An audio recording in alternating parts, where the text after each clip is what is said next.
Bismillahirrahmanirrahim.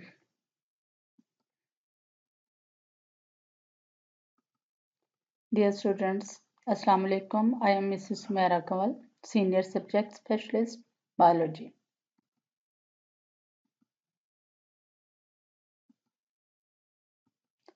Dear students, today our topic is from Chapter 13, Gaseous Exchange.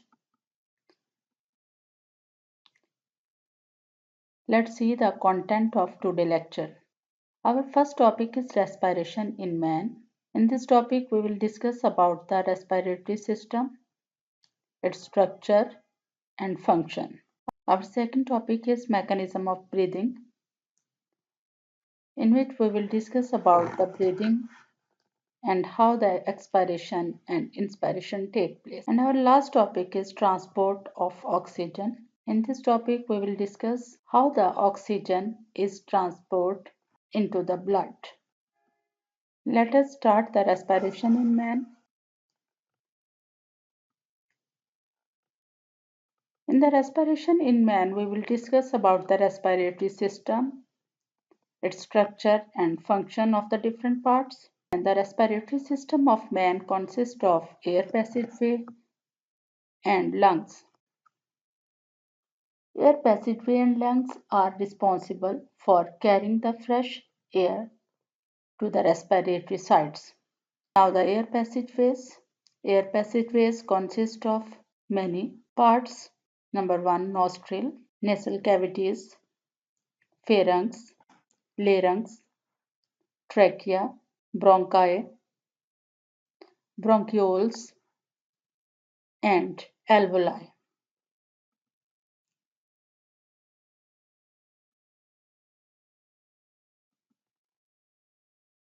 अब air passage वे में हमारे पास सबसे पहले है nostril. What are nostrils? The nostrils are opening which lead in the nasal cavities. Air enter the nasal cavity through the nostril. Nostrils nose में वो opening हैं जो कि nasal cavity को lead करती हैं और air nasal cavity में nostril के through enter होती है. Next is nasal cavities. Nasal cavities are lined by mucous membrane of ciliated epithelium.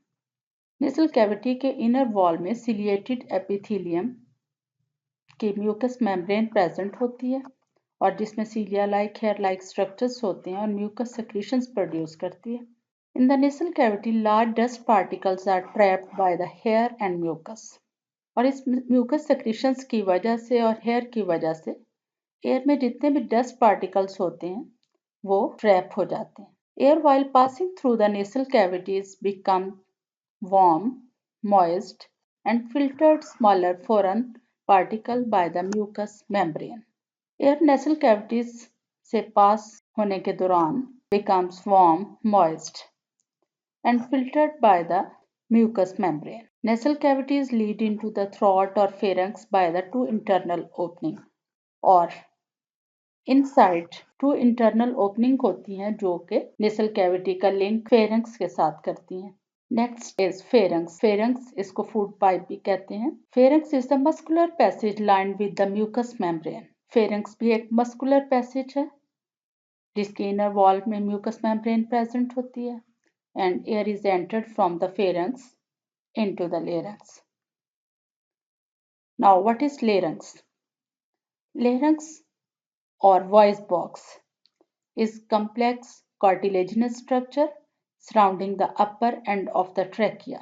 Trachea एक मेन ट्यूब है रेस्पिरेटरी ट्यूब जिसके एंटीरियर एंड पे complex cartilaginous structure present होता है जिसको हम larynx कहते हैं. One of the cartilage is epiglottis which is muscularly controlled hint-like action and serve as lid which automatically cover the opening of the larynx during the act of swallowing so as to prevent the enter of the food or liquids into the larynx. Larynx एक main tube है जो कि trachea का anterior and है. इसको हम wind pipe भी कहते हैं और ट्रैकिया के एंटीरियर एंड पे ये कार्टिलेजिनस स्ट्रक्चर है और इसके ऊपर एक कार्टिलेजिनस कवर प्रेजेंट होता है जिसको हम एपिग्लोटिस कहते हैं और ये मस्कुलरली कंट्रोल्ड होता है और इसको हम एक लिड लाइक स्ट्रक्चर्स भी कहते हैं जो कि ऑटोमेटिकली लेरिंग्स को कवर कर देता है जब हम कोई भी फूड खाने लगते हैं या स्वेलोइंग का प्रोसेस हो रहा होता है, ताकि लेरिंग्स के अंदर किसी किस्म का फूड या लिक्विड मटेरियल एंटर ना हो। Larynx contain the vocal cords. The opening of the larynx is called glottis. Larynx की जो opening है उसको हम glottis कहते हैं, but it is also lined with the mucous membrane. In the glottis, the mucous membrane is stretched across into two thin edges fibrous band called the vocal cord. Epiglottis के inner side पे two fibrous band होते हैं जिसको vocal cord कहा जाता है, which help in the voice production when the vibrated by air. जब इसमें से एयर पास ऑन होती है तो ये वोकल कॉर्ड्स वाइब्रेट करते हैं तो इससे साउंड प्रोड्यूस होती है।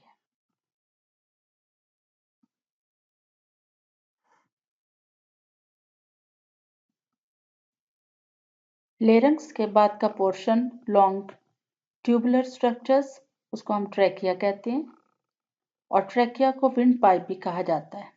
ट्रैकिया और windpipe is a tubular structures lying ventral to the oesophagus and extend to the chest cavity. Trachea और विंड पाइप एक ट्यूबुलर स्ट्रक्चर्स है जो कि एसोफेगस के वेंट्रल पोजीशन में प्रेजेंट होता है और ये चेस्ट कैविटी तक एक्सटेंड होता है। In the wall of the trachea there is a series of C-shaped cartilaginous ring which prevent the trachea from collapsing and keep the passage of air open. Trachea की wall के अंदर naturally C-shaped cartilaginous ring present होते हैं।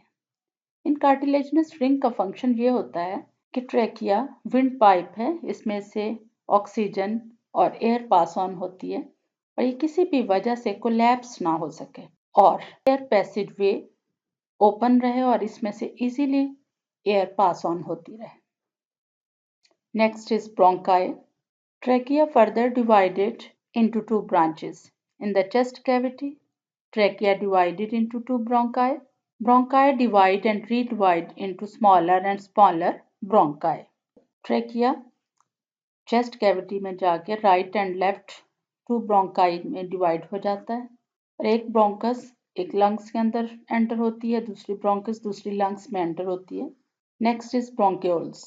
When these bronchi becomes 1 millimeter or less in diameter, then these are called bronchioles. Other divisions के बाद जब bronchi जो है उनका डायमीटर 1 मिलीमीटर तक पहुंच जाता है या इससे कम हो जाता है तो इसे ब्रोंक्यूल्स कहा जाता है। ब्रोंक्यूल्स लैक कार्टिलेज रिंग्स और इसमें कार्टिलेजिनस रिंग एब्सेंट होते हैं। कार्टिलेजिनस रिंग्स ओनली ट्रैकिया में प्रेजेंट होते हैं और ब्रोंकाई में present. These are made up of circularly arranged smooth muscles और ब्रोंक्यूल्स में ओनली स्मूथ मसल्स जो हैं वो प्रेजेंट होते हैं। Now the air sac and alveoli. The bronchioles continue to divide and subdivide deep into the lungs and finally open into the large number of air sacs. Air sac is the functional unit of the lungs. Bronchioles जब further divide और subdivide होते जाते हैं और inner side पे lungs के अंदर deeply पहुंच जाती हैं तो finally these are open into large number of air sacs. और air sacs actually it is a functional unit of the lungs containing the many alveoli. Each air sac consists of several microscopic single-layered structures called alveoli.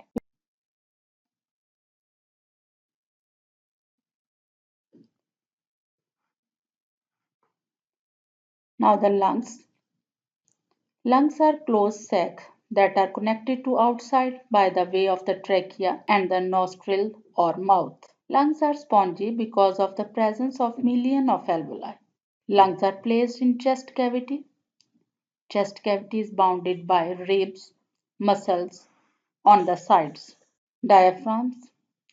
The floor of the chest is called diaphragm. Chest cavity में ribs के बिल्कुल floor का portion lower portion जो है उसको diaphragm कहा जाता है और diaphragm is a sheath of skeletal muscles. Pleura. Lungs are covered with double layered thin membranous sac called pleura. Lung जो है वो एक डबल लेयर्ड थिन मेम्ब्रेन में कवर होता है जिसको हम प्लूरा कहते हैं।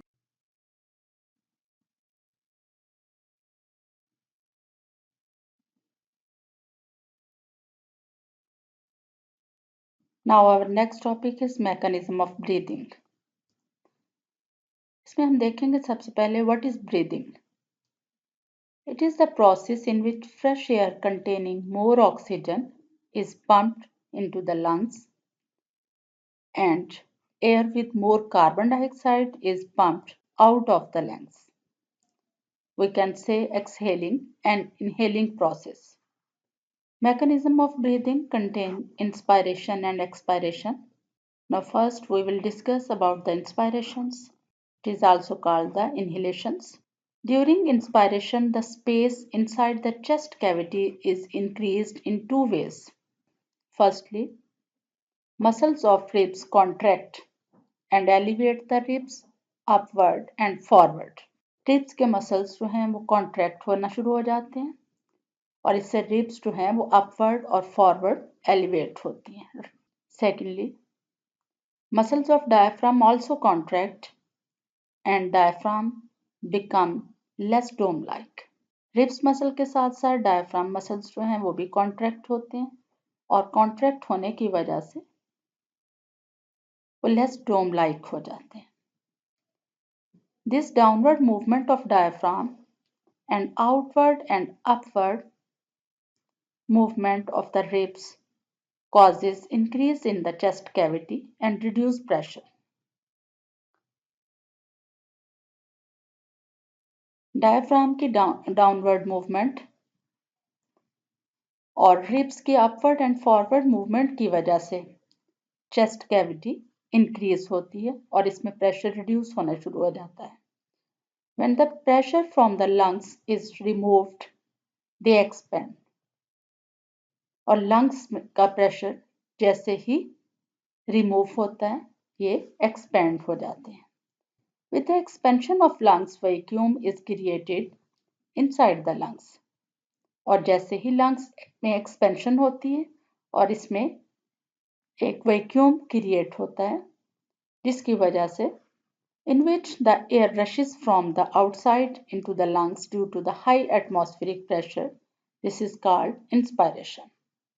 With the expansion of lungs, vacuum is created inside the lungs, in which air rushes from outside into the lungs due to the higher atmospheric pressure. This is called inspirations. जैसे ही lungs expand होना शुरू होते हैं तो lungs में एक vacuum create हो जाता है और इस vacuum की वजह से आउटसाइड हायर एटमॉस्फेरिक प्रेशर से एयर लंग्स के अंदर एंटर होना शुरू हो जाती है.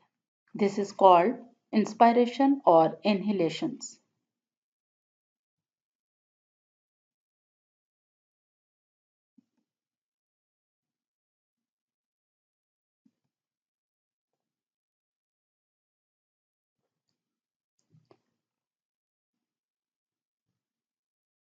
Now the process of expiration. Expiration का प्रोसेस इनहेलेशन के बिल्कुल ऑपोजिट होता है. During expiration the muscles of ribs are relaxed and ribs move downward and inward.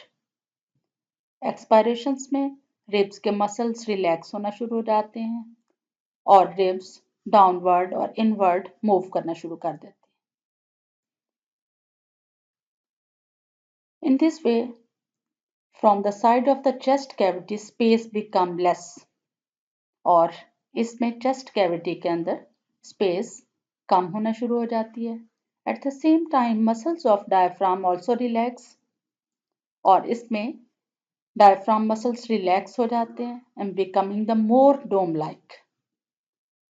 And chest cavity is reduced from the floor. This reduction in space of the chest cavity exert pressure in the lungs.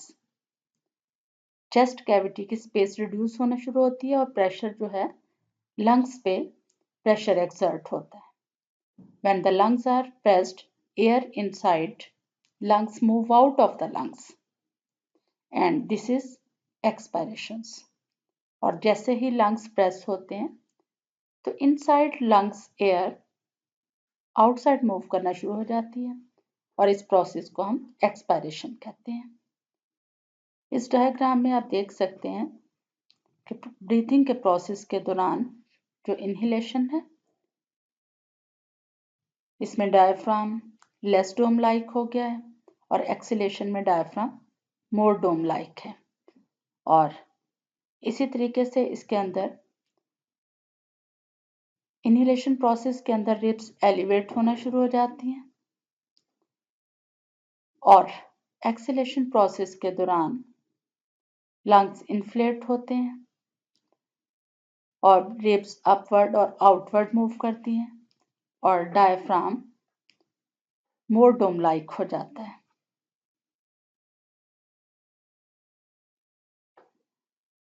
Now our last topic is transport of gases. Intake of oxygen and release of carbon dioxide by blood passing through the capillaries of alveoli is brought about by the following factors. Number 1. Diffusion of oxygen in and carbon dioxide out occur because of difference in partial pressure of these gases. Means these gases move from the region of higher concentration to the region of lower concentration. Number 2. Within the rich network of capillaries surrounding the alveoli, blood is distributed in extremely thin layers and therefore exposed to large alveolar surface. Number 3. Blood in the lungs is separated from the alveolar air by extremely thin membrane in the capillaries and alveoli.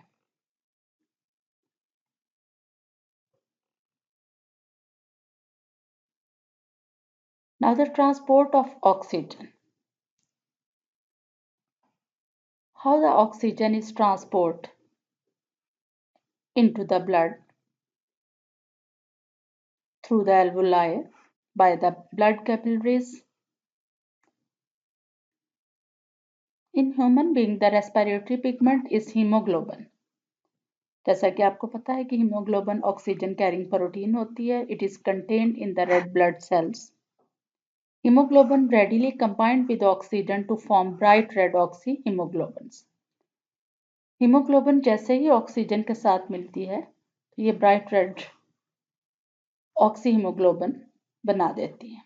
Oxyhaemoglobin is unstable, यानी इससे oxygen जो है वो easily separate हो जाती है and split into the normal purple red colour haemoglobin. And oxygen in the condition of oxyhemoglobin and oxygen in the condition of low oxygen concentration and less pressure.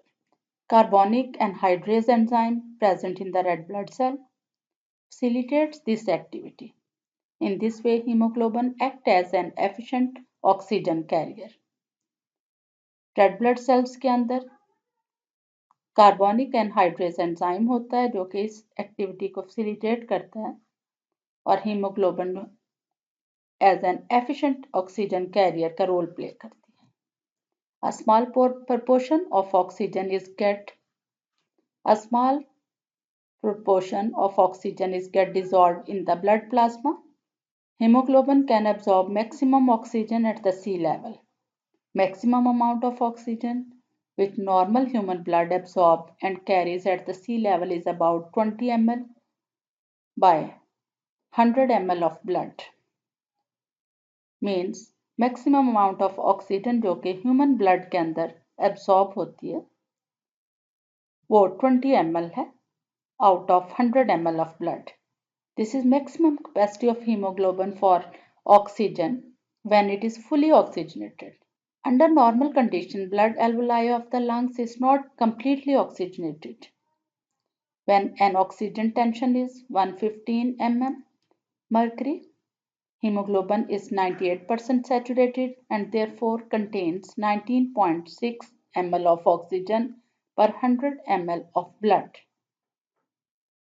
Normal conditions के अंदर जब oxygen tension 115 millimetre mercury हो तो haemoglobin 98% saturated होती है और 19.6 millilitre oxygen जो है वो 100 ml ब्लड के अंदर प्रेजेंट होती है. मींस कि 100 ml ब्लड के अंदर 19.6 ml ऑक्सीजन होगी और 98% जो है वो hemoglobin present होते हैं. This means that hemoglobin can be almost completely oxygenated by an oxygen pressure of 100 mm mercury, which present in the lungs. Any higher oxygen pressure would have the same result. When the oxygen pressure falls below 60 mm mercury, as in many cells and tissues, oxygen saturation of hemoglobin decreases very sharply. This results in the liberation of large quantity of oxygen from the hemoglobins. In this way, the tissue where the oxygen is low, oxyhemoglobin dissociates rapidly. Now, in the last, factors which affect the capacity of hemoglobin to combine with oxygen. There are three important factors which affect the capacity of hemoglobin to combine with oxygen. Number one, carbon dioxide. When the carbon dioxide pressure increases, oxygen tension decreases. The capacity of hemoglobin to hold oxygen become less.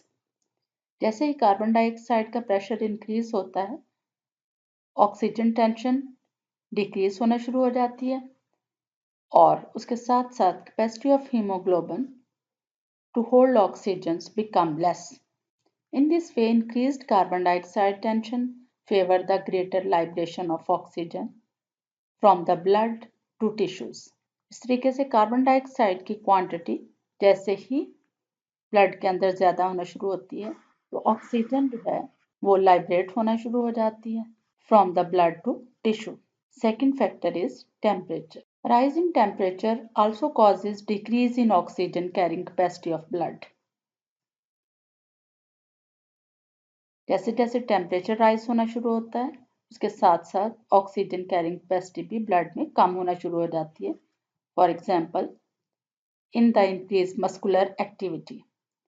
जब कोई भी किसी किस्म की muscular activity हो रही होती है तो टेम्परेचर बॉडी का रेस होना शुरू हो जाता है और जब टेम्परेचर रेस होना शुरू होता है तो उसमें ऑक्सीजन कैरिंग कैपेसिटी जो है वो भी डिक्रीज होना शुरू हो जाती है. Third factor is pH. The pH of blood also influences the degree to which oxygen binds to hemoglobin. As the pH of blood declines, the amount of oxygen bound to hemoglobin also declines. Transport of oxygen के अंदर pH का भी main role है कि जैसे ही blood के अंदर pH level कम होना शुरू होता है तो उसके साथ साथ amount of oxygen binding ability जो है वो भी कम होना शुरू हो जाती है. This occur because decrease the pH result from increase the hydrogen ion.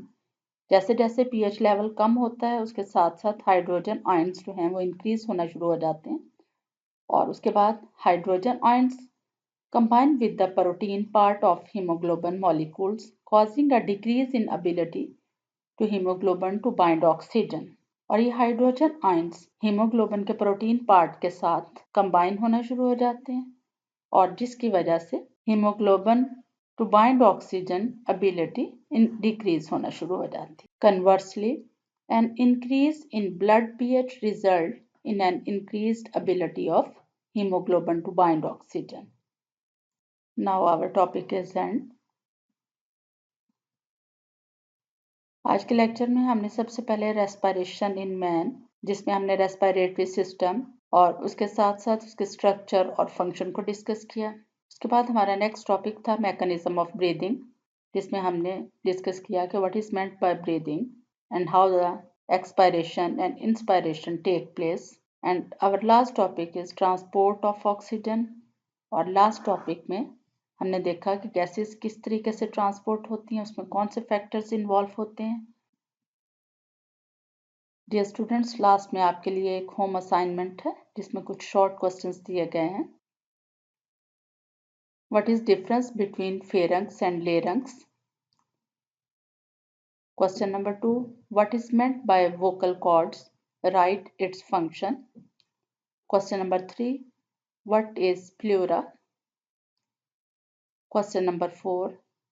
What are the three important factors which affect the capacity of hemoglobin to combine with oxygen?